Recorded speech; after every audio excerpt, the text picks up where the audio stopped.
Hello everyone. In this video we will continue to examine topic 5.1 electric fields, and in particular we will continue to look at some tricky example problems involving Coulomb's law.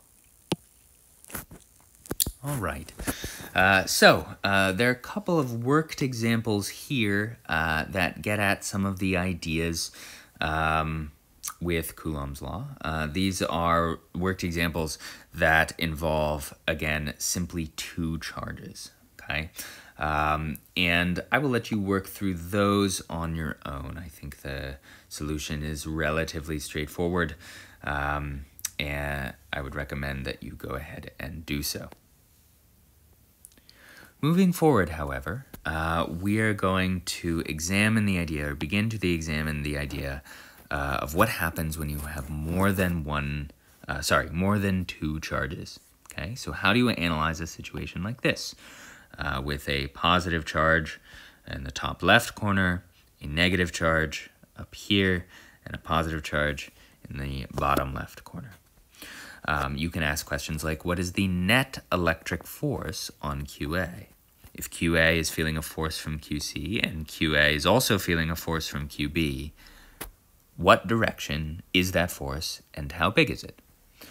And the succinct answer to that question is that in order to figure that out, we need to recall what we know about vectors and adding force vectors in a free body diagram.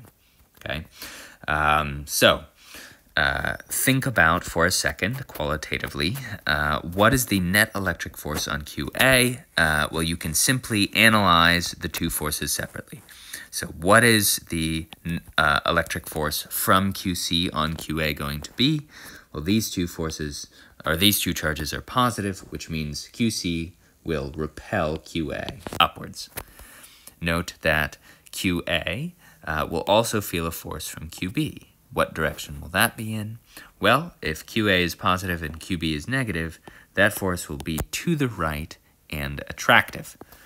So you write those two forces down here. The force by C on A is upwards. The force by B on A is to the right. And therefore, the net electric force on QA will be the vector sum of those two forces. You add them up vectorially and you get a diagonal force, F net, okay? And we'll talk about how to get the magnitude of that in a second, but the net force on A will be up and to the right. You can ask the same questions about QB and QC and engage in the same analysis to get those answers. Notice that QB will feel an attractive force from QA, and it will also feel an attractive force in the direction of QC, okay? In the direction of QC. And you can see that F by A on B is to the left. F by C on B is down and to the left. And if you add them up vectorially, you get a net force that is also down and to the left, although at a different angle. Finally, for QC, if we consider QC for a second, QC is going to feel repelled from QA, and it's going to feel attracted to QB. As a result, you write down those forces. The force by A on C is down. The force by B on C is up and to the right. You add them vectorially, so tip to tail per usual, and you get a net force that is roughly down and to the right. Now, we're going to need to make this quantitative. We've got to find values for this kinds of thing, but this kind of analysis relies on a prior understanding of vectors and scalars, so vectors and vector addition in particular, that I am going to go through in this particular video, just briefly as a reminder. Quick reminder, vectors are mathematical representations of physical quantities, so physical quantities like force and velocity, that have magnitude and direction. And so we represent the vector with an arrow, because arrows have magnitudes and directions. These are the only properties of a vector. They have no physical location. that means that if we specify a vector with a magnitude and a direction, let's say vector A here, and we specify a vector with magnitude and direction vector B, that means they are the same vector. They have only a magnitude and a direction. We use the arrows to represent the vectors with the length proportional to the magnitude of the vector. So how long that arrow is drawn is proportional to how big that vector should be. And the direction specified in a number of different ways, commonly with an angle, but often with words or with a cardinal direction or something of that order. Notice that if you specify an angle, you better specify an angle relative to what. And you can do that via a diagram, or you can do that in words. So this angle theta here and this angle phi here will have different values, but are indicating the same direction for vectors A and for B. Recall that to add vectors, particularly for forces, which is where we are going to use this particular tool, the net force will be the vector sum of the different forces. Okay, this means you add them, but you can't just add the values. You have to add them like vectors. You have to pay attention to the direction. In one dimension, this is often just a case of paying attention to whether something is positive or negative. You choose a positive direction, usually to the right or up, although not always.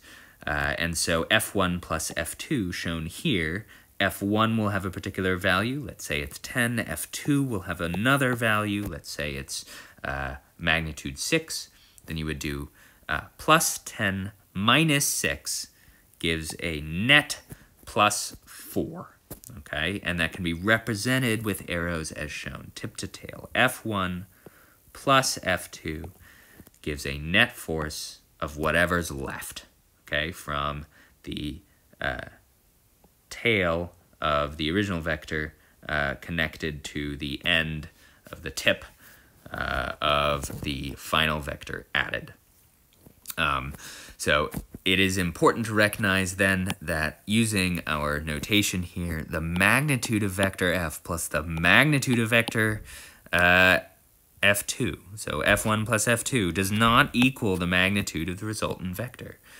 In this case, that would be like taking 10, adding it to 6, and saying that this vector was 16. Okay, can't do that. We are more tempted to do that when we're dealing with two-dimensional vector addition. So if I have f1 right here and f2 right here, then the net vector is not the value of this thing plus the value of this thing. Okay, the net vector is whatever you get when you take this particular arrow, you attach it tip to tail, and you resolve that vector. So that would be your resultant. We can do the same thing for these two vectors here. Note that f1 here is, in this particular case, f net, that hypotenuse, times sine theta, where this is theta. Okay, so it's the vertical component. F2 is f net times cosine theta. So this is just our vector decomposition process. Okay, that was just a quick reminder of vectors and vector addition as they apply to adding forces. In the next video, we will examine how to use those ideas to solve some more complicated electric force problems with multiple forces in multiple directions.